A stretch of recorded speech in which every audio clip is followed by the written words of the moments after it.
Okay, I am going to get started. As I mentioned, I did shut the mics down on you guys and started the recording so we can come back and watch this later. My name is Shane, as I mentioned earlier, but I'm an employee here at Trackwrestling. Those of you that call in or send tickets in, a lot of you have probably had some contact with me. And tonight's class is, in fact, Varsity Tournaments 101. And this is the tournament that we're in right here. We're going to be working with this one. And this is kind of showing how to set up and run a typical high school varsity tournament. There are other applications, but mostly used for high school varsity tournaments. It's our predefined format. And we're going to be running, we're going to use statisticians, which are team representatives that will be able to enter their own team's rosters. I'll show you how to do that. We're also going to assume that we're printing bout sheets here, but we do have other courses on electronic bouts. For those of you interested in that, we won't cover a lot of that tonight just for time's sake. But again, if there are questions, be sure to let me know through the chat. Otherwise, if it's something that can kind of wait till the end, we can do that too. At this point, I'm just going to log actually out of the tournament that we're in and just show you from the start. A lot of these items are going to be real basic right from the start, but we'll kind of get into the meat of it. First thing you would do, of course, is you would already have your tournament ordered. If you don't know how to do that, if you're brand new to this, of course, you just come to register to run a tournament. But we've already done that, of course, and I'm just going to click on Manage and then Tournaments and log into my tournament, and I'll search it. And then, of course, we're working with this varsity tournament right here. So I'm going to go ahead and just log in. Again, most of you have already done this. If not, this is how you do that. And I'm just going to log into my tournament as administrator. So I just switch that to administrator and I can log right in. I want to mention also, if you ordered the tournament and you want to add other administrators, you can click on the setup menu and then go to users and administrators, and you could add other administrators here. The same is true. We're going to get to statisticians, but this is how you could add them from this page. Or I could add workers as well. And so some of you add worker passwords that are a little bit more limited in what they can do. You can add those from here too. Again, that was in the setup menu under users. So adding administrators, pretty straightforward. You can share that login, so those of you that share a login, that's just fine with us too. The menu across the top is, I'm going to kind of briefly go through this. Those of you that, if you've run tournaments for a long time, you remember there, a long time ago we used to have only a left menu. And you'll notice that just about everything you need is going to be in this left menu. The other menus are going to be somewhat scaled down versions of all of our menu items. And so if you're working in your setup, you'll see just those items associated that you need during the setup. If you're doing registration or bracketing, or if you're in the operating of your tournament, so like on tournament day and things like that. And so I encourage people to work in these menus just because it's a little easier to find things. There are those people out there that are very set in using the left menu, and that's fine too. That's more personal preference than anything. As we go through tonight, I'm going to hopefully work through the appropriate menus just to kind of show the example of that. There are a couple of items in this left menu that we won't go through tonight, and I think they're only in this left menu. But I just want to touch on a couple of those quickly. The first one is here, this direct link. You can go ahead and copy and paste this direct link into maybe a flyer. You could send it out in an email, maybe post it on your website. And if people go to this link, it's going to take them directly into your tournament as a viewer. So remember how we typically would search a tournament by going to browse, and I would go to tournaments and find that. If you use this link, you can take them directly to your tournament and bypass some of that other stuff. I do want to point out too that I have a bunch of tabs open here. I'm going to be getting to all of them. So I'll try and let you know when I'm bouncing back and forth here. But again, just to show certain things, that's a necessary step that I have to do. So that's the direct link. Media contacts, that's another one. I could go in here and I could use this button that says Add Media Contacts. I would associate them with a team. I don't have any teams in here right now, of course, because this is a brand new tournament. I've actually cleared everything out of it, but I could associate a team. I could put an email address in here, and then when the event's done, those results will get sent out to those email contacts. So they're called media contacts, but it wouldn't necessarily have to be. It could be maybe some other coaches. It could be yourself. It could be fans, whoever you want to add there. Typically, it's, I guess, for radio and TV and websites, things like that. But that's the media contacts. You can go ahead and have those results sent when your event is done. The print documents area here, if I click print documents, you're going to see pretty much all of the print functions that we have in Trackwrestling. You'll also notice then all of these other menus, or most of them, I think all of them, there'll be a printing, and these are only scaled down, of course, related to that portion of the tournament that you're in. But from this left menu print documents item, there's everything you wanted to print. So if you're ever looking to print something, you're not sure where to find it, that print documents is a handy link. And then the other thing is statistics. And we can't really show statistics at this point, but I do want to point out that this is here. Again, it's in the left menu, statistics. I can go either to division, I could go weight class stats, I could do team stats. And then if I click on this stats list, you'll see that there's all kinds of different items. So maybe I want to see who had the most pins and tech falls in the least amount of time. Or maybe if I go to the individual stats, maybe I want to see what the fastest fall is. So there's lots of good information here that you can see. The viewers can actually see this from the viewer site too. It looks a little different, but they can see that information as well. So again, not going to cover that in depth, but just wanted to show you that that's a good place for you to check out if you're looking for some statistics from your tournament. Other thing I want to point out, and I'm actually going to be, without showing this the whole time, I'm going to be working from the to-do list. It's in this top menu. If I click on the to-do list, it opens up all these items.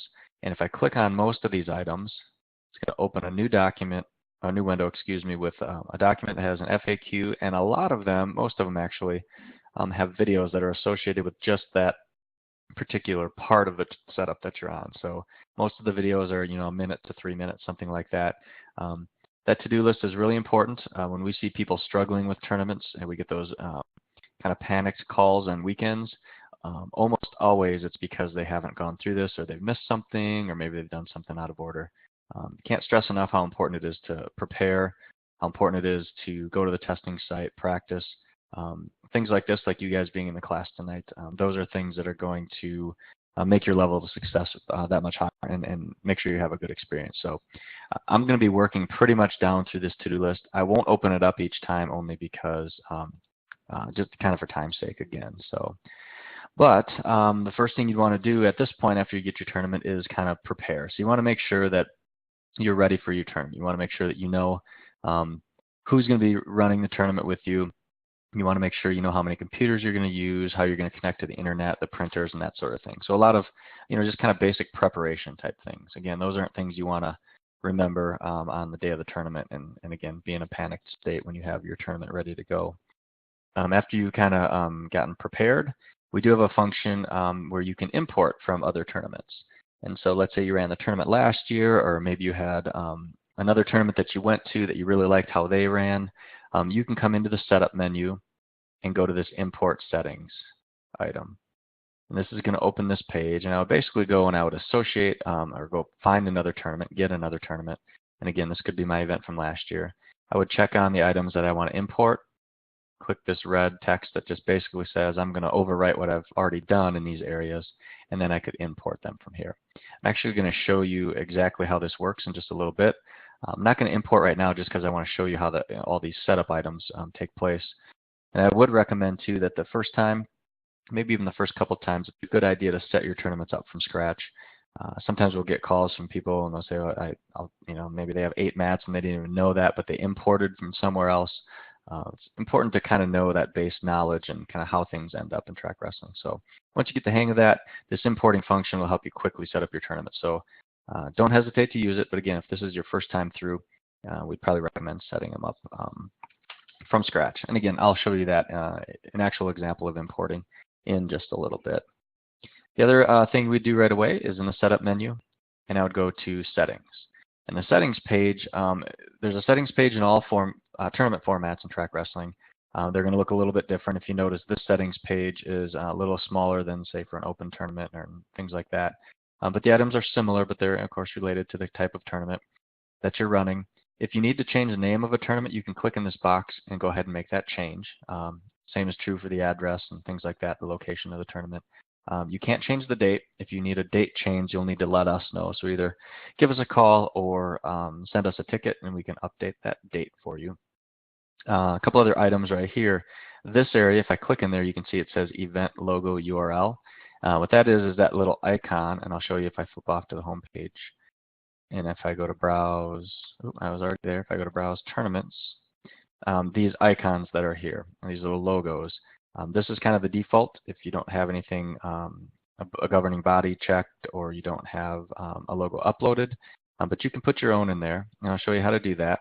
All you do is go to upload, and then this is I'm gonna go search this on my computer. So I go to browse, and then in my case, I have one on my desktop. That is this Trackwrestling University logo. So I just open that and I hit continue. And then if I reload this page, you'll see that that web address gets uploaded in there. But if I reload my page just to refresh, and you'll see that once I do that, this is happening slowly for some reason. I must have a bad connection here tonight. But you'll see that that logo gets added there. And that one's kind of small. That's maybe not the one that I would use for my tournament.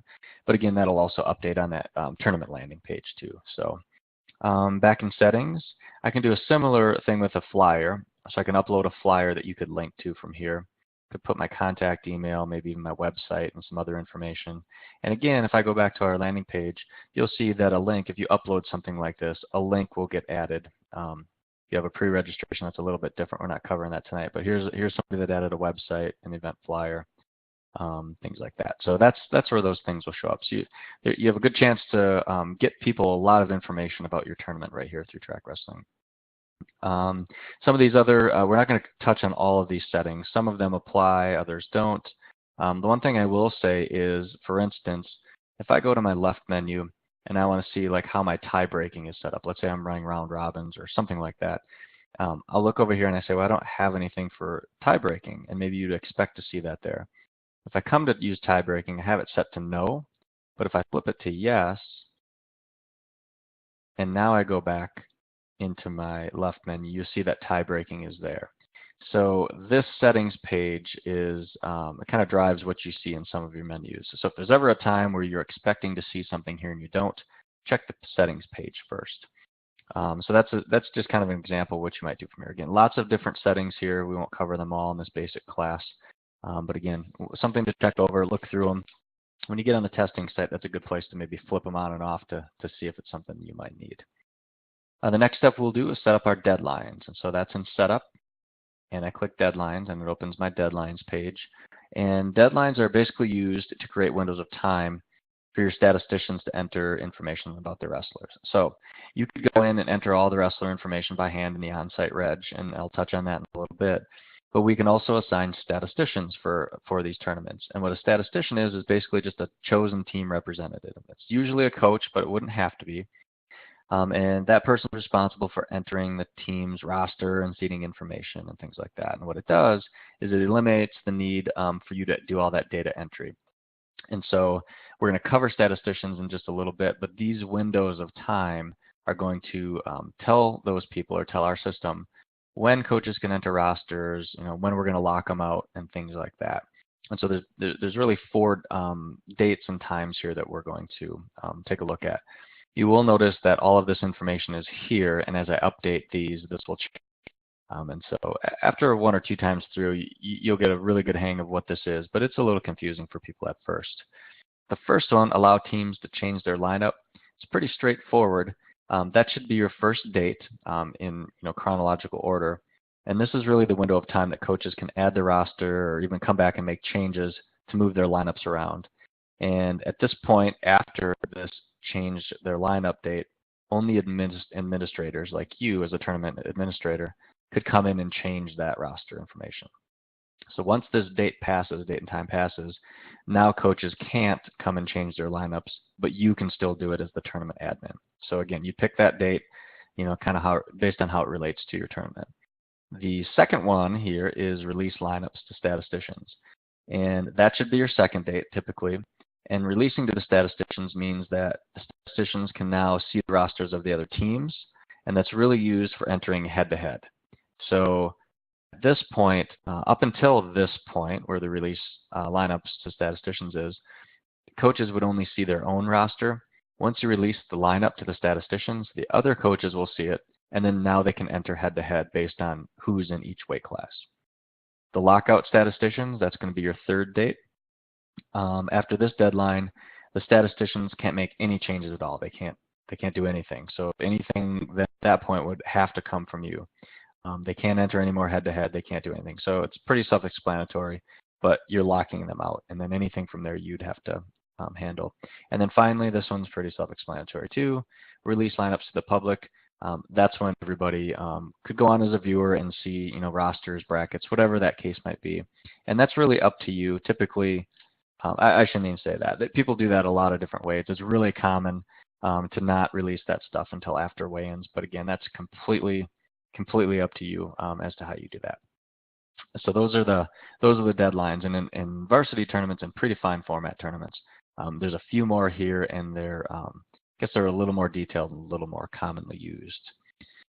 Next thing I want to do then is go back to setup, and I'm going to select my bracket types. So again, in the setup menu, bracket types.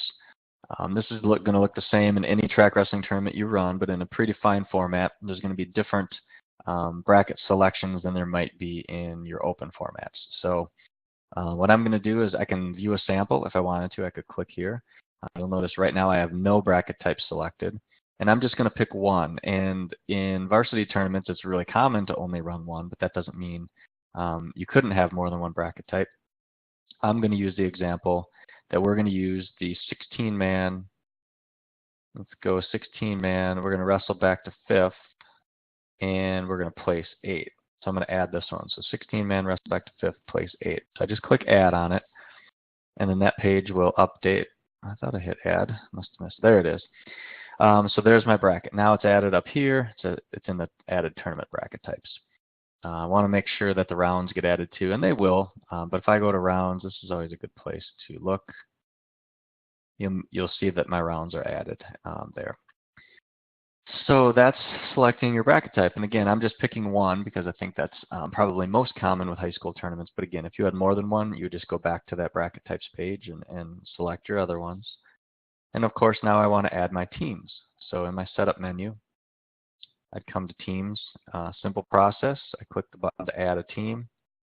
I type in the team name, and then I put an abbreviation. I could change the state if I want. I'm not using divisions, but if you're using different divisions, you could. And that's not like a division in an open tournament, like an age group. It's maybe, in a high school tournament, maybe you have a large school, small school. They'd all be in the same brackets probably, but you could divide up points, sort them differently. And then I just go ahead and hit add, and you'll see that my team gets added. If I needed to make changes on that team, I just click on the team name. I could edit the team by coming here and make changes if I want to do that. If I do that, you'll see that I can make any of those changes that I want. So that looks fine to me. Come back to the teams, and I would just go ahead and hit add team, and I'd go on right through. I'm only going to add one only because I'm going to actually show you how I can import those later. But you would just keep hitting the add team button. It's a nice part about importing too. If you run this tournament the next year, you can just import all those teams, and maybe you have a couple teams that are different. You can just delete those out and add the new ones in and adjust them as you need. I'd also want to set up my weight classes. So I click on setup and go to weight classes, and it's pretty much a similar function, very easy to do. I click add weight classes. I would put my first weight class, let's say it's 106. Bracket type in my case doesn't really matter because I have only one bracket type, but I click add, and my weight class gets added. I would go on and right on down the line, adding my weight classes. So at this point, rather than adding those all in, I'm going to show you how to import quickly. So again, I'm kind of going a little bit out of order, but for the sake of this course, works out a little better this way. So to import, I'm going to come back into setup and import settings. And I'm going to go select my event now. So I click the get, and this is kind of a search page that we want to do. And I'm going to search for my tournament. I can find it here, and I'm going to use this Richland Center invite right here in 2012. So I click on that, and you'll see that it gets associated with that. And I could import all of these things. I could import just a couple of them.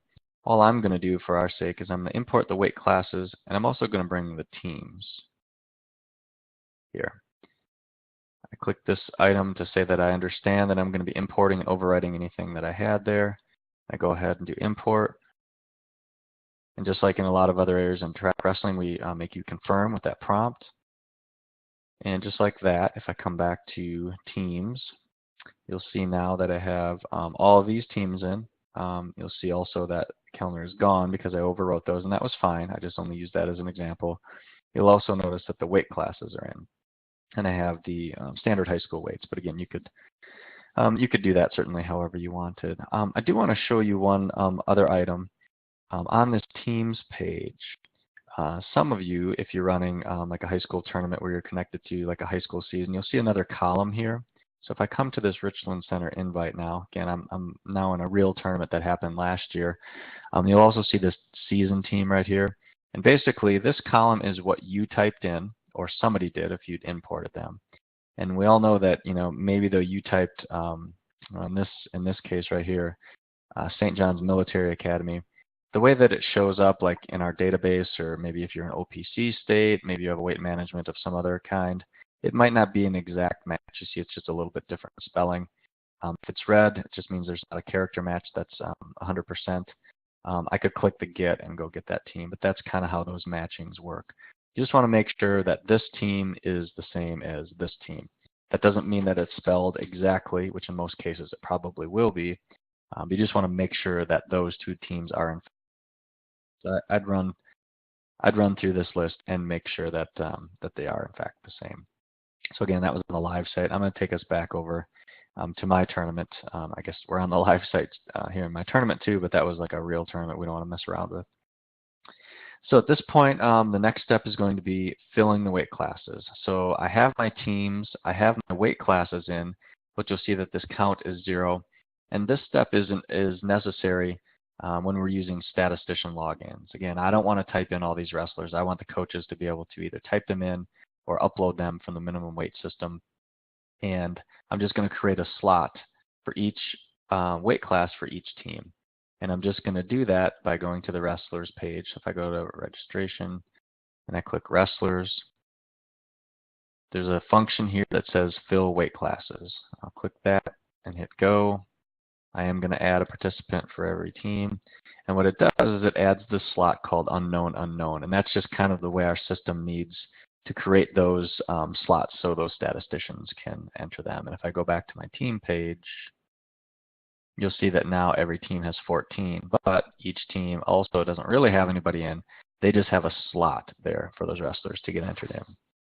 So that's a necessary step when you're asking statisticians to enter that information.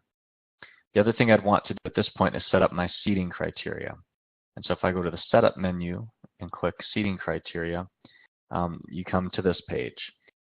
And this page we'll take some time with. I think, again, as you set this up 1 year, you'll be able to import into the next. In Trackwrestling, there's 3 criteria that are associated with a record of any kind that are part of every event, and they can't be deleted. And it's these 3 right here. And so the way our system works in terms of getting the seeds, reseeding them for you, is it's going to look at a record, and because we need somewhere to start seeding wrestlers. You can add others, you can move them up and down in priority. But basically it's going to ask, do you have enough matches for the record to be valid? What's your winning percentage and how many wins do you have? And we'll kind of just touch on those. The first one is the minimum number of matches. And it's basically saying it's going to ensure their record is valid before it considers the winning percentage. And the example might be if you had a wrestler that's 10-1 and you had another wrestler that's 1-0, the 1-0 wrestler would be the first seed. But maybe you want to say we're going to have a minimum number of, you could say 10 matches, you could say 1 match, you could say 5 matches. If they meet this criteria of, in this case, 10 matches, then they'd be eligible for a seed and be able to look at the winning percentage. You could actually set this to 0 if you want to throw it out, but you can't delete it, you can't get rid of it. So, but you can edit it to make it, kind of whatever you want. The winning percentage is pretty self-explanatory. It's going to take the record and make that winning percentage. And use that, and then the record wins. What that means is, again, if you have a record that's a wrestler that's 5 and 1 and another that's 10 and 2, they're going to have the same percentage, but our system then is going to look at the wins, and it's going to give the wrestler with more wins the higher seed. You can always edit those. You can go back and make manual changes to any seeds. When we get to the seeding meeting function, I'll go ahead and show you that. But what you can do is, these are tournament records. So this is a tournament record, and there's 3 things associated with each record. If I click on tournament records, you'll see it here. I could go ahead and change some information about this. So I've already got it set to 2013, 2014. That makes sense to me, but I could rename it if I wanted to. And I could change the minimum number of matches here, okay? But I'm going to leave it at 10. That to me makes sense. What I want to do, though, is I want to come and add another record. So let's say that I want to add my conference record. And I'll use conference as an example. You could use anything. And I'm just going to put conference, maybe Valley Conference.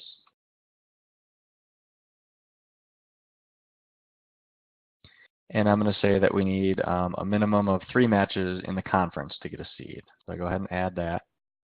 And now we have Valley Conference record with a minimum of 3. And I go back to my criteria, and you'll see that it gets added in that same order down here at the bottom. But maybe I want my conference record to be the #1 criteria. Maybe that's more important to me than my overall season record. So I just go ahead and move it. So I'm going to take this number of matches, I click move. I could use the arrows too, but I think this is an easy way to do it. I'm going to move this to the #1 spot, and I'll show you where it went in just a minute. I'm going to take this and move it to 2, and then this and move it to 3. And then I'm just going to save the criteria order just to make sure I don't lose it. And now you'll see that the system is going to look at my Valley Conference record first, and then if everything else is tied from there, if somebody has the same exact criteria here, then it's going to go look at the overall season record. You can change that. Again, as an example, that's something you could do. It could be last year's record and this year's record, lots of different ways. You can also add a bunch of your own criteria if you want. And so I can do that by clicking this Add Criteria. And it opens up this page right here. And if I go to Use Default Recommended, and I'll just kind of quickly show you how you can add these. I'm going to use the default. If I click Next, I'm going to go ahead and this is basically going to add the state place from last year, the state qualifier from last season, and then the place in this same event from this year. So if I do this, and let's say the lowest place I could place in state, let's say my state goes through 6. And then in my tournament last year, let's say I just want to look at the top 4. Again, I'm kind of guessing at these.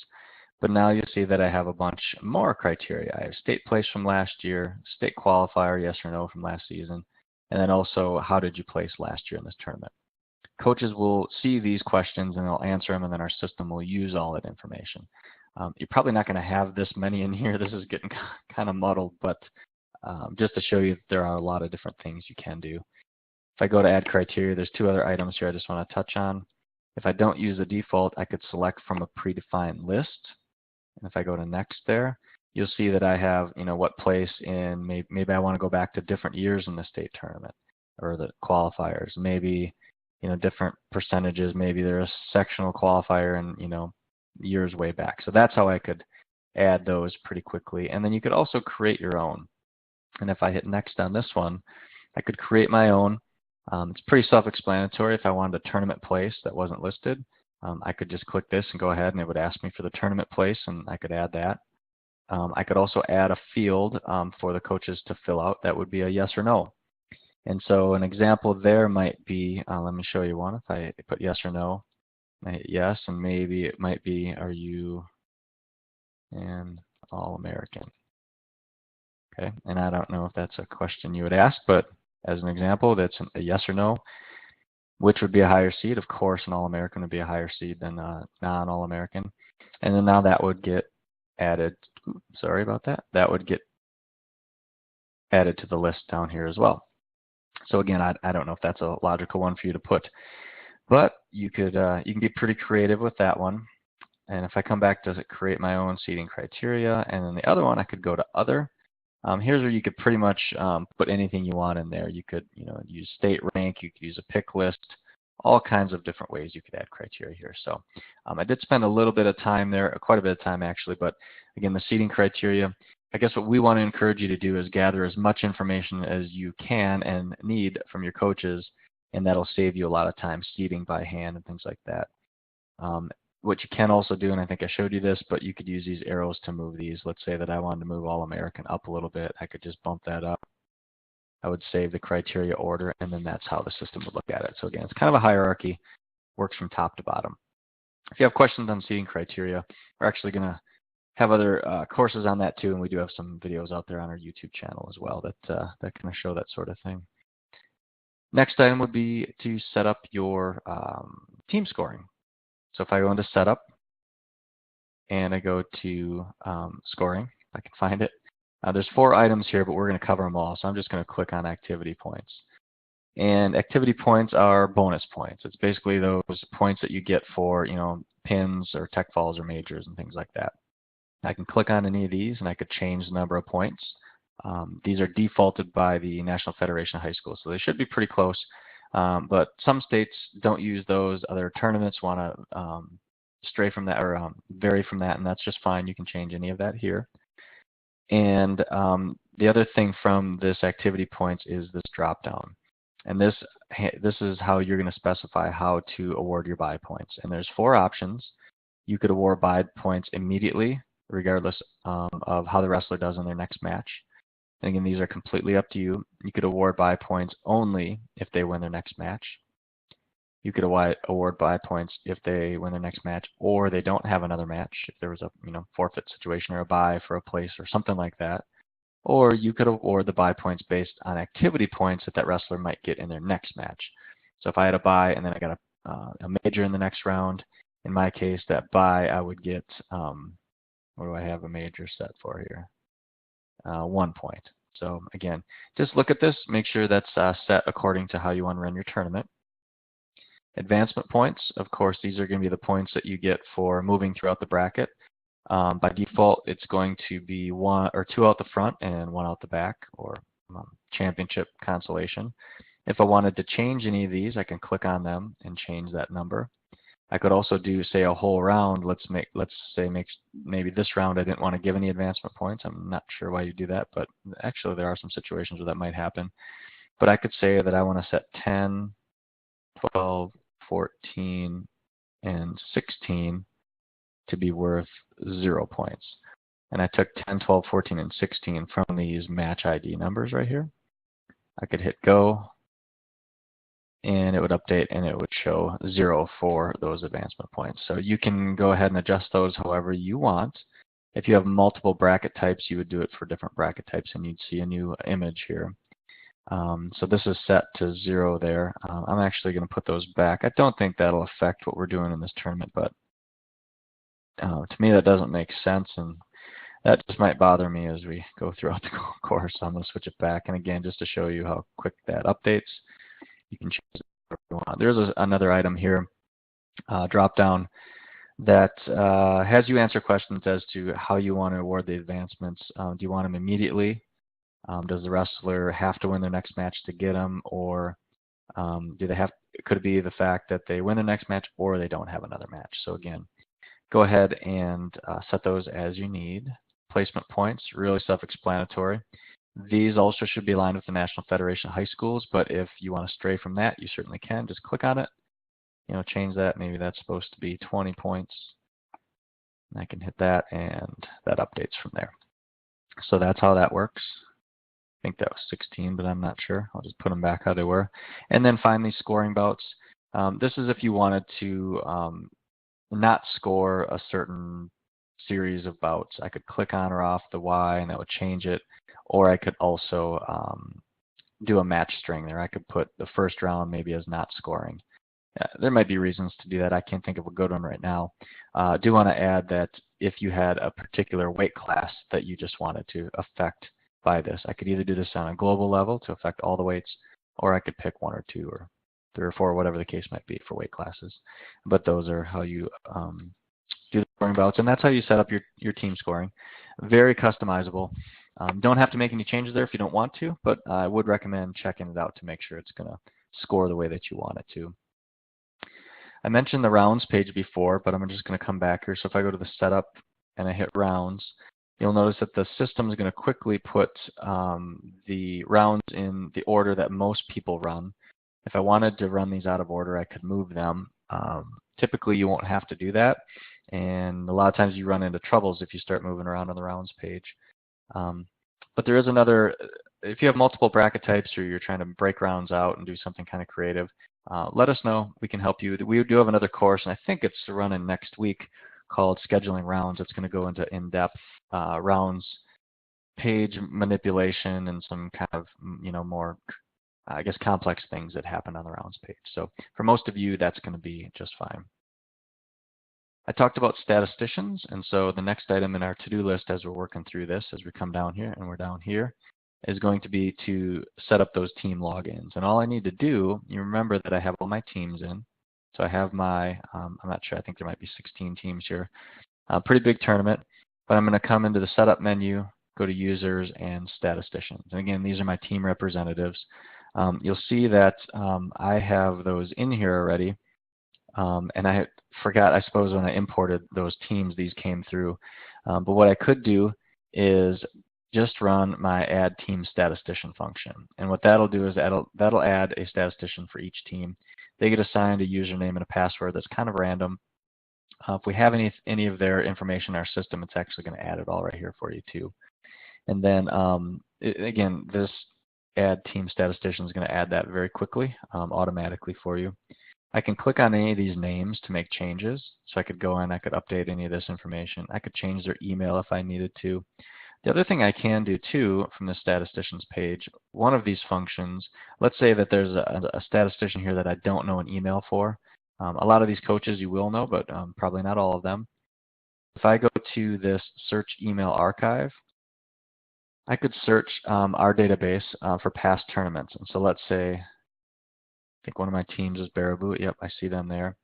And maybe I'm looking for somebody named Mike, because I think, oh, there's actually one right there. But I could search, and I'll see any of these emails. So we can't guarantee that these are current or these are accurate, but maybe you said, oh, I remember that guy from last year, and you could go in and find that statistician email and add it like that. And then the next step I would do, once I get my deadline set and I have all my statisticians in, I could do this send email or notification email. And what that's going to do is it's going to allow you to send an email to everybody on this list. You would put your name, your phone number, and your email address. And it's going to send an email to them. And that email includes things like these windows. It's going to give them their password. It's going to give them a direct link to go ahead and enter their rosters. And so you don't have to do that. You don't have to send emails out of your own email or anything like that. They'll get a letter that's drafted by us, or I'm sorry, an email that's drafted by us with all the information they're going to need to register their wrestlers for your tournament. And what they're going to do, if I go to this tournament that's, I guess, already been, I'm sorry, that's already been run. Let me see if I can do it from this one. Yeah, and they're going to go to, if I'm in a team, let's say I'm Mauston, they could click, they've already got the wrestlers in, but they would click here to import their team's roster. They can click this, and then all they would do is go ahead and select the wrestlers that they want to import. They would decide whether they want their media contacts included or not, and then they could hit next. Of course, I'm not going to do that because this tournament's already been run, but that's how easy it is for them. They could change the record, they could add, change name, grade, any of that sort of thing. So hopefully those coaches, know the wrestlers and they get you all the information that you need to bracket them. I'm going to come back to my normal tournament here, my Trackwrestling University one. The next thing we want to do is set up our number scheme. And so a number scheme is sometimes, there's confusion that goes along with a number scheme. And so I do want to just touch on this. And one way to think of a number scheme is that it's a system to add bout numbers to the matches in your tournament. So if you were to skip this step, and we're in the setup, so I'm just going to go to the number schemes page. You'll see that I don't have one here, but if I were to skip this step, basically every every bracket in my weight class is going to be numbered 1, 2, 3, 4, etc. So in my case, in a high school tournament, I'm going to have 14 bouts that are going to have a bout number 1. I'm going to have 14 number 8s. And sometimes that's confusing. So we recommend that you put a number scheme on, and you could, in theory, have a unique bout number for every bout in your tournament. And they can be kind of creative to accommodate a lot of different, maybe you have 2 different groups, maybe you have certain mats you want to number differently. There's lots of different ways that you can do that. But we do recommend applying a number scheme. If you're running electronically, you definitely want to do that. There's lots of reasons that we'll get into in those courses that you want to apply your number or add a number scheme.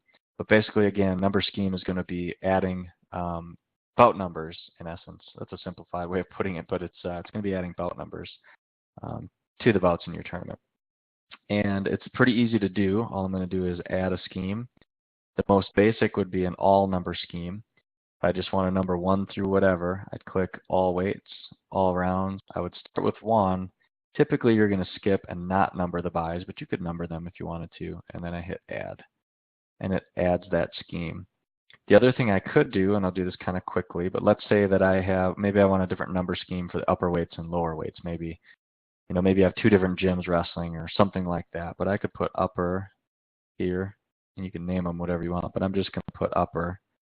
And then in this case, I'm going to select, let's go 52. I think that's halfway, 52 through 285. And so what I did was I clicked on 152. And then I came to the bottom of my range, and I just held the shift key, and I clicked on it again. That highlights everything. But I'm going to do all rounds, and I'm going to start this one with the upper weights. Let's say I want to start those with 501. I click add, and now we're going to be able to number these weights starting with 501. I did this a little bit backwards, but let's say now I have the lower weights. In that case, I'd go 106 through 45, and I'm going to use the shift key to select these. And maybe I want to start these with 101. And I add those. I could change this number at any time too, just by clicking on it, the starting number that is.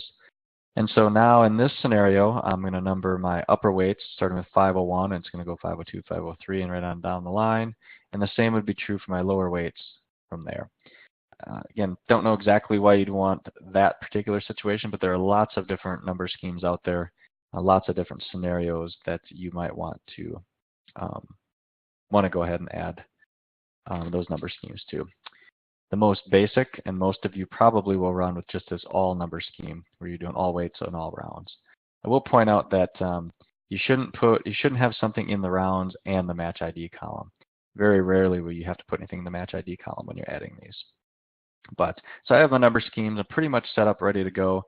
Now what I want to do is I'm going to copy this over to testing so we can play with it. So I'm going to go into setup. I'm going to go into import settings again. And then now, instead of coming up in this area at the bottom here, there's this sentence that says click here to copy it. I'm just going to click it. This is going to take an image of whatever I have right now on my live site, and it's going to copy it over onto the testing site. And so if I'd already copied before and I copy again, it's going to overwrite whatever's on there. There's only like one place over on our testing site for you. And so that's a good thing to know. If you ever want to just kind of start over on the testing site, you can go ahead and just copy it again, and then you'll copy it right over there. But you're going to be brought to this testing site, and you know that for a couple of reasons. The obvious one is it's going to say testing all over in the background. You can also always just check your URL, and it's a different server, so you're going to see that different location up in your URL box as well. And I'll just go ahead and search just like I'm on the live site. So it's not going to function very much. It's not going to function much differently, but I just go ahead and log in as an administrator. And log into my tournament as if I were on the live site. So again, it's going to look, this is an exact a copy of whatever I had on the live site, but now I can go ahead and play with it. Nobody else sees it. I can make mistakes here in practice. So the first thing I want to do is, remember, I don't really have teams, of course, that are going to be coming in and adding wrestlers, and if I click on any of these teams, I still have these unknowns. So kind of a handy function on the testing site is if I come into my left menu, you're going to see an item here called Operations. And that's only on the testing mode. So in Operations, there's a drop down here, and I'm going to go to Fill Unknowns. And I click this, and I'll say OK. And basically, I'm filling all those unknowns with just random wrestlers and random records and things like that. So if I come back to my wrestlers page, now you'll see that I have all these guys. Actually, if I show you from the teams page, remember we looked at Baraboo and they were all unknowns, unknowns. But if I click on Baraboo now, you'll see that the system just filled in all these guys. It gave them a record. You'll also notice too, if I click on this first guy, that if I go to criteria values, that it answered all those questions that I had in. And again, I had a lot of questions. You probably won't have this many. But the system does put everything in. Again, this guy was 6th in state last year. He's a state qualifier. You will see some kind of weird things happen here. You might have a guy that was, yeah, look at it. He's 6th in state last year, but his winning percentage is, pretty low. There's really no correlation between one and the other. It's totally random, but none of that should really matter. It does give you a chance to just kind of play with the system without having to hand enter all these guys. So we're probably in the week of the event now, and during the week of the event, what you want to be doing is just kind of monitoring that the coaches are getting the wrestlers in. Of course, we added them randomly here, but if I come back to this Richland Center invite again, I have to reload this page. But I'm coming back to this tournament just to show you what you might see. But I want to monitor to make sure that coaches are entering the rosters. So if I go to Setup and Users and I go to Statisticians, you'll notice that on this page you'll see when that coach logged in last. So you'll be able to tell, this team maybe, well, that's not even a team, but you'll see if somebody hasn't been here at all. I can also go to the teams page. I could click on any of these and I can see their roster. So that, again, this is you as the tournament administrator, and you can also kind of do the same from weight classes. I can see how big my weight classes are getting. So this is a place where you can monitor from. I'm going to come back to the testing site now so I don't make any changes there. And then I guess the night before the event, of course, you want to just make sure everything's set up and ready to go. Test your internet signal. Test your printers too. We get a lot of those questions. Hey, my printer's not working. Unfortunately, there's not a lot we can do with that one, but so you just want to make sure that you're ready to go on your tournament day. And then when your tournament's starting, you're probably here on the morning of your tournament. We could probably at this point print a weigh-in sheet, and what we're going to do with the weigh-in sheet is a lot of things. So it might be for actually weighing wrestlers in. You could give it to coaches. This is a pretty powerful document that we will spend just a minute on. If I go into, I can be in any of these menus. So at this point, I guess we're probably in registration. I go to printing, and then I click weigh-in sheet. And I'll make this a little bigger so you can see it. And the weigh-in sheet is basically a document with a bunch of columns, and you can select what you want in each of these columns. And so for mine, I selected team, weight class, first name, last name, and grade. If I'm actually using this as a weigh-in sheet, I can go ahead and add a column for actual weight, which I don't have any of, and you wouldn't until your weigh-ins. I'm just going to save that to make sure that sticks. You can sort this a number of ways, but if I view this weigh-in sheet and I do a print preview, you'll see that this page opens up, and now what I have for each team is a list of the wrestlers with all that information. I do have a box for the actual weight that the referee maybe would write their name in, or I'm sorry, their actual weight in. And then if I go to the next one, here's the next team, and again, that's because I sorted it by team. But the weigh-in sheet, I would suggest you check this out, become familiar with it. When I go back to the weigh-in sheets, lots of different information in these columns that you could include in here. So go ahead and feel free to use that any way that you want. That's a really good document to use. The other thing you could do is print a team roster, and this is usually given to a coach kind of as they enter your facility. And that's in registration. If I go to printing, I can click on this one called team roster. And if I open that up, again, this one's pretty basic. There's not a lot you can really do with in terms of customizing it. But if I look at this one, this is going to be all that information. It might be hard to see. Let me do a print preview and see if that's a little easier to see. So this will kind of show you what it looked like on a piece of paper. I'm sorry, a sheet of paper. It's got the wrestler's name, the record, and it also has all the information that the coach answered for them. This one is pretty busy because we had so many seating criteria. But again, it's all right here. Coaches could take that to the seating meeting. They could see all the other wrestlers. They could see their own, however you want to handle that. But that's a good one for coaches to have in the seating meeting for sure. I'm going to close all that down. And if I wanted to make roster changes, I can do that pretty easily. If I need to add a wrestler, for instance, I could go into any of these. So I'm in the registration. If I go to wrestlers, I could just add a participant from here, click go. I could add that wrestler in here. I could update all their information. If I needed to edit any of these wrestlers, I could, probably the easiest way in this case would be to go to the teams page. And let's say that Darlington has a wrestler I need to change. Click on Darlington, and let's say that Jay isn't a 9th grader. He's maybe a 10th grader. I could come in here and change him to a sophomore. I save him, and then that'll update on his page. So that's how, you can make changes very, very easily in that way. Same would be true if you needed to delete somebody out. A couple ways I could do that. If I go to the wrestlers, I could check mark any of the wrestlers, maybe if I wanted to delete them. And I could come to add participant, and I could delete selected participants here, and that would delete out anybody that I have a check mark next to. You want to be careful doing that, of course, to make sure that that they're actually not there. The other thing you could do is use this function called delete no-shows. And what delete no-shows does is it's going to delete anybody who doesn't have an actual weight. So if you're not entering actual weights, you don't want to use that one. But if you're actually entering your actual weights and you want to quickly delete wrestlers that don't have one in to say, they're not here, they're not getting bracketed, something like that, you could go ahead and do that. So it's a couple different ways that you can delete wrestlers. I guess the point there being to make sure that you have your data correct and accurate before you start bracketing. That's pretty important. And then from there, we could do, and then one more thing you could print, and again, these are all just items. Not everybody does all of these, but I just want to show you that these are all there. If I go to the registration menu and go to printing, I could do a weight class roster. And in this one, again, there's a couple different items that you could adjust there. If I go here and click go, this is going to give you kind of that same bit of information, but this is going to be sorted by weight class. The other one was kind of by team. So this would be a weight class roster that, again, you might use for your seating meeting. So again, lots of different documents that you could use there. So at this point, we're ready to go ahead and get to our seating meeting and build our brackets. And I'm going to do that by, of course, going into the bracketing menu, and I'm going to click on Seed Build Brackets. Sorry about that.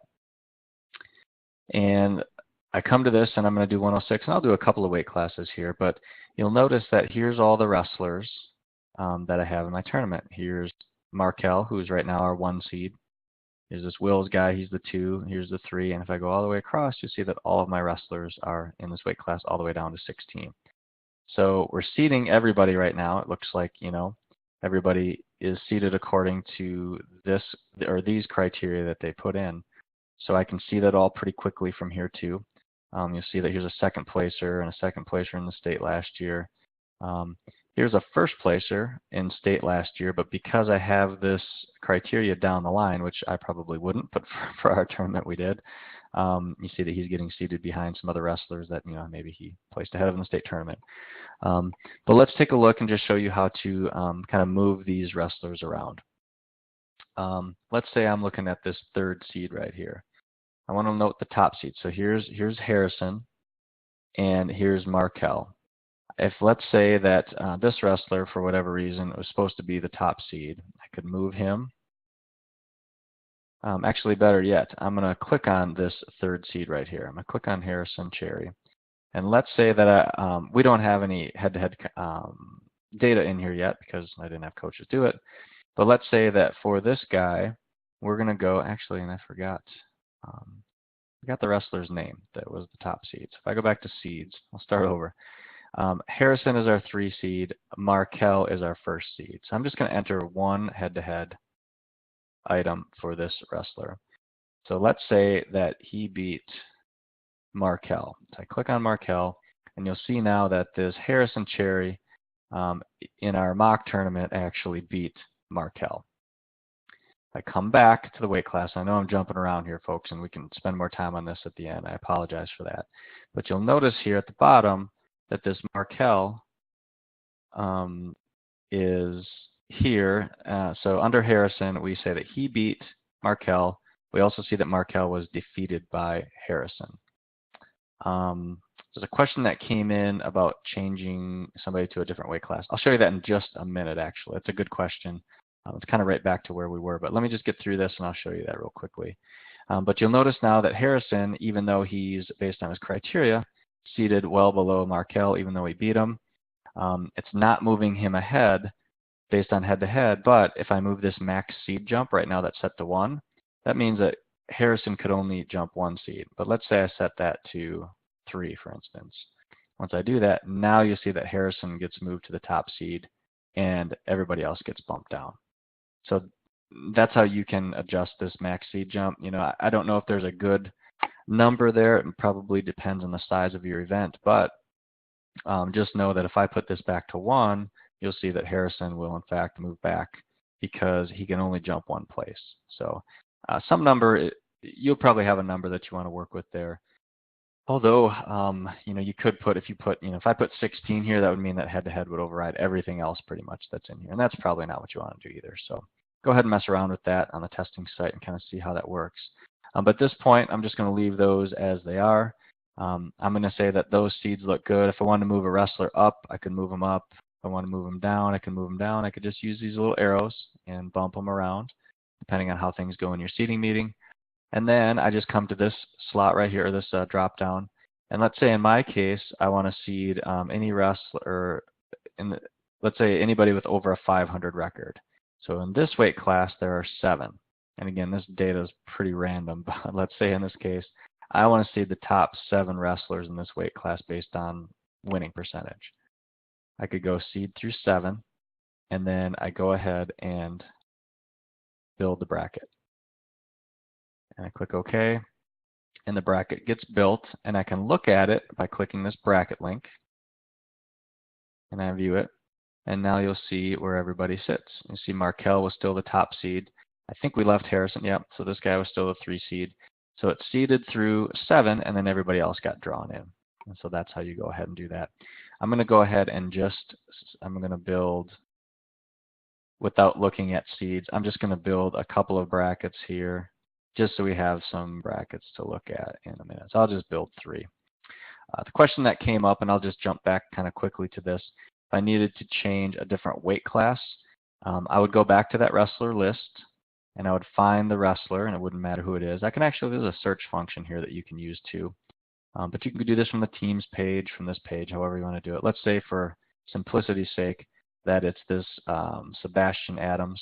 I would just click on him and select from the drop-down whatever weight class I would want to put him in. So if he was actually, I think he was 45, maybe he was a 52-pounder, I would just hit save, and now that gets updated in his in the bracket. In our case right now, it kind of threw things off because I think we got 2 guys from the same team. But we're not going to build more brackets, so I won't worry too much about that. So that's how you do it. Again, just go to the wrestler, and this is where you will make most edits, actually almost all the edits on any of the wrestlers.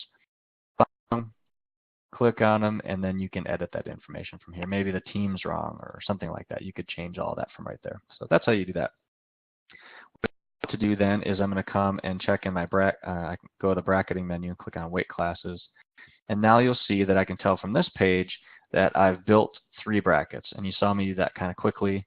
The first one at 106 is the one we kind of looked at the seeds. The other 2, I didn't even look at who was in there. You would, of course, take more time doing that, but I just kind of went through there. And then this page will tell you which brackets are built and which aren't. For our sake, I'll just build 3. If you were running your real tournament, of course, you'd want to make sure there was, you really wouldn't have any yellow on this page. If you see yellow, definitely something you want to check into. And then what I would do is apply my number scheme. So I come to operating and go to number scheme. So again, I have brackets built. I only have 3 brackets built, so there's really nothing to number here in these upper weights. So I'm just going to select the number scheme that I want. In your tournament, if you weren't using a number scheme, you wouldn't even have them in here. So you might just have this all one in. But I'm going to go to apply selected schemes. I'm going to leave the frozen status as it is right now. We're going to get to this freeze and unfreeze in different courses, but all you need to do is just click continue. I would apply that number scheme. Actually, I'm going to show you before we go on here. I'm going to look at the bout schedule to show you what this looks like. I didn't apply that number scheme. If I look at my bouts, you'll see that they all have question marks. So there are no bout numbers on these. They have match IDs, but they don't have a bout number. So now if I go to number schemes, and I'm just going to apply this all scheme, the one that's just going to number everything starting with 1, and I apply that. It just takes a second to update. Now when I go back to the bout schedule, you'll see that my bout numbers are on there. And again, I only have a few weight classes built, but you would have them all the way down here. From this page too, you can see that in my tournament, I have 84 bouts that I'll be running. Got 0 completed, so I have 84 left, and this will continually update.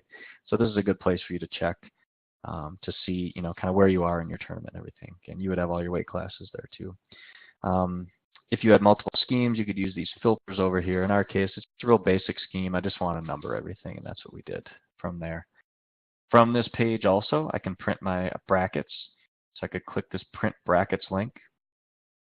I would select them all. Actually, in my case, because I only have 3, I would probably choose those 3. You'll notice that these are red. Everything is red. That means that there are changes on those brackets, and I would want to go ahead and print those. Once I print it, it's going to turn black, but then if I enter a bout and I wanted to update something, then I would come back and print again. Red always means, and I think it says this at the bottom, sure enough, if a weight class is listed in red, it means that something has been updated and you can go ahead and print it. You'll also notice that when a weight class is completely done, it'll turn green. In that case, maybe you'll know that it's time to hand out awards or something like that. But I could just go ahead, I select the brackets that I want, or I could hit the select all and I print them.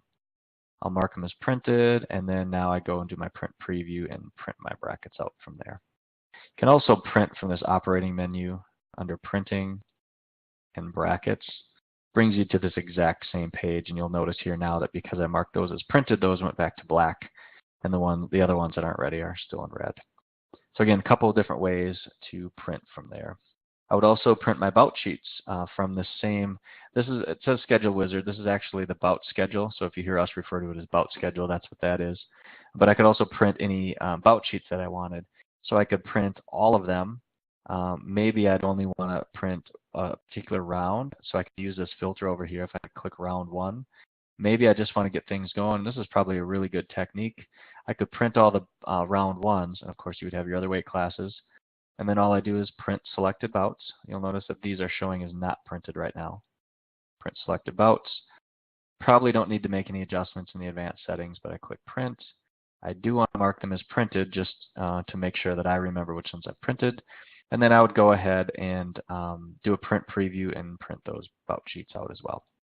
So you will notice then if I reload this page that these 3 first rounders are marked as printed. So I can kind of keep track of what I've printed and what I haven't printed from this page.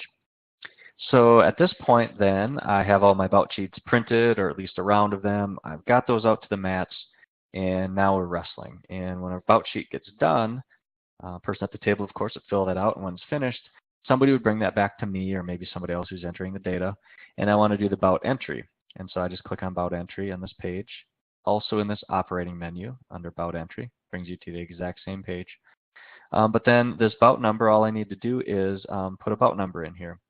And let's say that bout 4 came in first, because maybe bout 1 is taking a long time or something. Wouldn't matter. I click go. It brings up my bout. I select the winner. If it was this guy, I'd pick him. Back and forth. I pick my win type, which let's say this was a decision. And then I put my score in there. And I just want to show you as an example. Let's say I put the score in as 9-0. We know that's not a decision. That's actually a major. But if I click save, this is going to tell me, you know what, you entered, it needs to be 8 or more points. So I'd come back and say, oh, that's right. It was only, 7-0. And I go ahead and save it. And then that updates. And I would just continue to run through my tournament using that. I would just click my next bout. Maybe that was bout 2 that came back next. It'll bring up that bout, and then I'd go from there. If I click on my bout schedule, you'll see that there's a time. This is the time that I entered that first bout. Once a weight class is done for that round, you're going to see it turn green. Rather than going ahead and entering these all by hand, which you probably won't want to do on the testing site any more than I do, I'm going to go back to the left menu again and go to this operations. And again, these are kind of the cool functions that you can use on the testing site only. But in operations, there's this function called enter bouts. And so what I'm going to do from here is I'm going to go a match ID of 8 because I know that's going to take me through my first round of a 16-man bracket. I'm going to enter the bouts. And then what that really did is if I come back to my bout schedule, and again, the bout schedule is where you're going to work from as a tournament director, you'll see that it entered all of these bouts for the first round of that. If I look at a bracket, you can see that that happened. And basically, the system just kind of quickly entered. So you can kind of, again, run a mock tournament from here. And you just kind of continue throughout the tournament in that way. If you need to make bracket changes, let's say that in this bout right here, that this score is wrong or something, all I need to do is come to my bracket, and I can get there from this page, click on bracket, hit view bracket, and let's say that, again, this one was maybe wrong. I click on that bout number. Maybe the score, oh, that one wasn't done. I have to come back here. Bout 11, that's what that was. Let's say it's bout 11. This guy was the winner. Let's say it was actually this guy. We had the wrong winner. I put that there, and of course the score I'd need to reverse. I think it was 11-2, but I could change that if I wanted to. I'd save that. Now if you watch, it's going to update that bracket as well. So that's how you make bracket changes. Really, really easy to make bracket changes in track wrestling. And that's all you do is open the bracket, click on a bout number, and then you can make those changes. Another item is team scoring. I want to just touch just a little bit on that. So let's say there are team point adjustments that you need to make. If I come to the teams page and I click on any of these teams, and let's say you'll see that the because I have bouts entered, the team scores are just going to keep computing for you. And let's say that this Richland Center team has a team point adjustment that I need to make. I click on their team, and then I click this team point adjustments button. And let's say they lost a team point. So I'm just going to put -1 because we want to subtract 1 from them. And the reason might be misconduct or whatever that case might be. And I go ahead and add it. And that gets added to their team. And I'll show you how we can see that that actually got added. If I go back to the teams page, again, this was that Richland Center team, and I think they actually dropped a place. But if I come back to Richland Center, I can click on this teams or this points column over here, any of these blue links.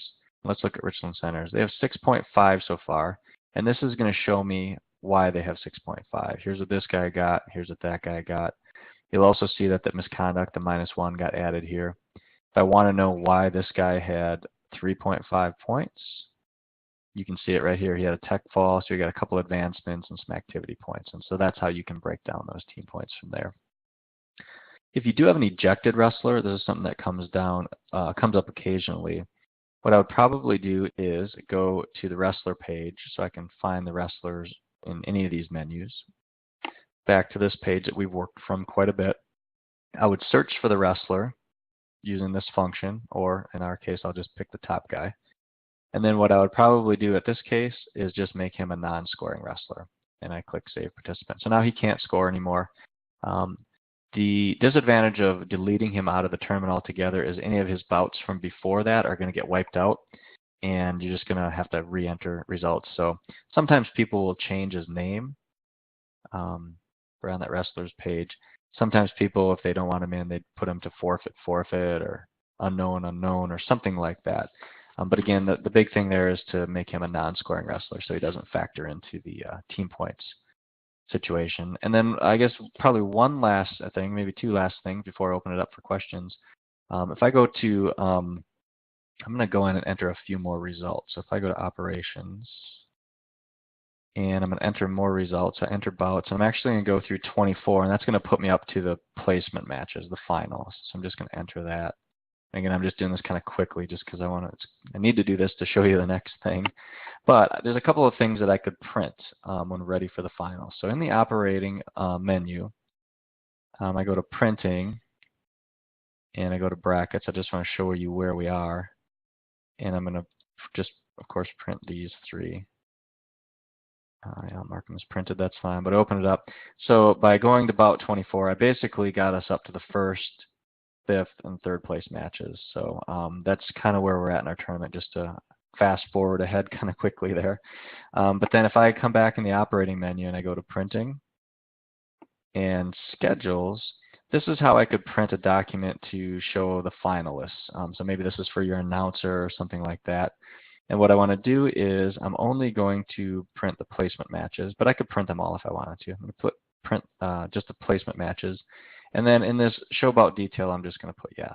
And so if I do this, here's kind of a handy, again, I only have, I guess there was a 7th place match there too that I missed, but so for all of my weights, here's my matchup. Maybe you hand that out to fans, maybe the coaches get it, maybe your announcer gets it or something like that. So that's an item that you can use. Again, that's kind of maybe a behind the scenes trick a little bit. And then the other thing you would do, and we're not going to cover this tonight, but you would sign off on the team matchings and the wrestler matchings if in order to send those results back to team schedule pages. That's an item that you probably find in your to-do list, or you can ask us about down the road too.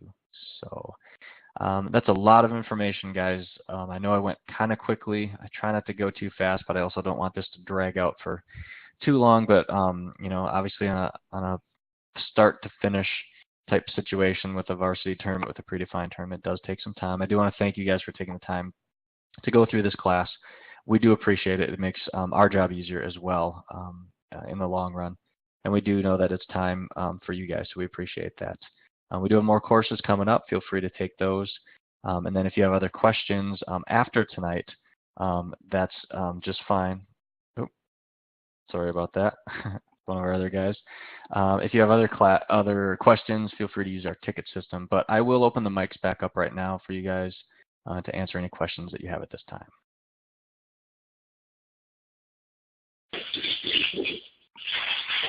Okay, so I do have the mics open now. Again, I know that course is kind of long. These intro ones always tend to be.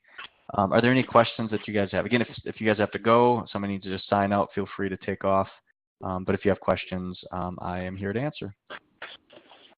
I have a question. Sure. Okay. We are actually electronic, so we have the Kindles at the tables, and so we need to learn how to send the matches to the tables. Mm-hmm. And so which class would be best for that? So we do have an electronic bouts class. I think it's called Going Electronic, and it would be for individual tournaments. I don't know if there's one on the schedule right now. Okay. There are videos out there of the courses that we've done in the past that would probably be really helpful. But the name of that class would be Going Electronic Individual Tournaments. So if you look at that course schedule and you click on it, there's videos from the past. You can check that schedule too. I don't know offhand if there's another one scheduled coming up. I think those won't be for a little while. Again, we just finished those up I think last week. So, but that's where you would go. It's at the archived course. The video of that course would be there for you. Okay, awesome. And then the one that you had said next week about the scheduling bouts, is that something that is beneficial to us? Like, do we need to do that? I think understanding the rounds page is important regardless of what tournament you're running. It comes more into play like when you're, the truth is on electronic bouts tournaments, it's probably a little more important. It comes really into play when you're using multiple bracket types. So if you're in a tournament where you have maybe an 8, a 16, a 32, it really comes into play then. So I certainly don't want to say that it's not an important class, because the rounds page, when we have people with troubles, if matches aren't showing up where they're supposed to or getting scheduled, the rounds page is usually the issue. So it's kind of the base of a lot of other things. So. Okay. Mm-hmm. And can you tell me again how you got to the testing site, how you went from being in the tournament into the place where you could kind of play with it without affecting anything? You bet. Yep. And I'll actually show you from the testing site, but what you would do is it's in the setup menu. And I will point out too that all of these items are going to be in your to-do list. So if you get off the phone and you're working in your tournament and you're like, oh, I can't remember what he said, go ahead and look in your to-do list. It's probably there. It's actually here at number 14. Yeah, it's right here at number 14. But what you do is you go into the setup menu, and then you click on import settings. And when that opens, it's this sentence right here at the bottom. And it's pretty self-explanatory. It's hidden a little bit, but it just says copy the current state of your tournament over to testing. You click there, and it'll take you to the testing site. Very cool. Mm-hmm. Shane, I have a couple questions. First one is why, give me the rationale to add bout numbers. So the bout numbers come into play. if you look at any bracket types, so let's do this. If I go into setup and hit bracket types, I'm just going to view the sample of this bracket type. And every, and this is the one that we're using actually, so it's a good example. I'll just blow it up. So every bracket that you use, regardless if it's our system or anybody else's system, there's a match ID number. So somehow you need to know, how to identify what this match is or this match is. If you don't apply bout numbers, here's what you're going to have for every single weight class in your tournament. So at 106, this match is going to be number 10. At 170, this match is going to be number 10. A bout number would number, like the way that we set it up tonight, 106 would be 1 through 8 in the first round, but when we go to 113, it's going to go 9, 10, 11, 12, and so on. And so it'll number each. I guess if you want to think of it real simply, and we talk about this question a lot, and because we know what goes into it behind the scenes, we're a little apprehensive to say, well, it's just adding bout numbers.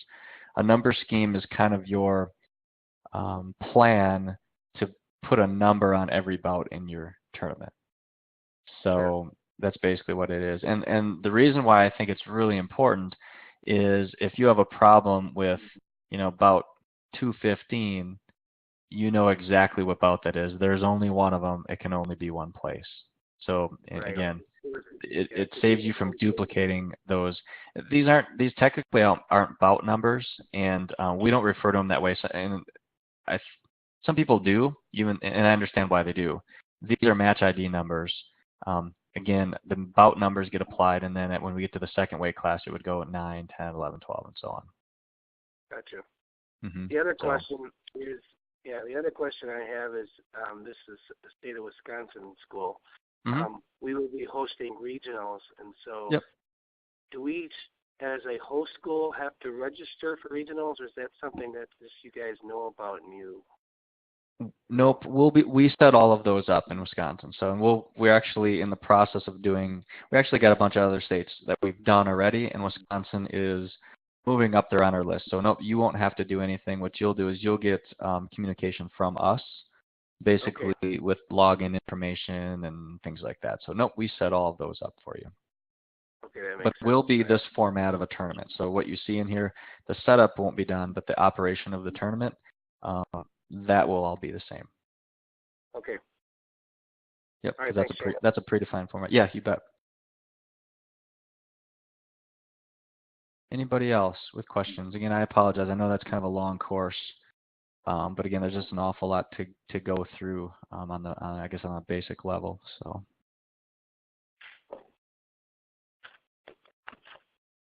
Well, if there aren't any more questions, I think I'll probably just stop the recording and kind of wrap things up. Again, you guys will get the link to the video of this. Typically, I get those out, pretty early in the morning, right after. And you can always go back to the Trackwrestling University schedule page, and you'll see other recordings there too as well. But again, I can't say enough how thankful we are for you guys to do this and to take the time. We've noticed a difference in the people that are going through the courses and taking the time to learn. They're doing well in tournaments, and that's the goal for all of us, obviously. So if there's not any more questions, I think I'll probably we'll call it a night. All right, thanks, Shane.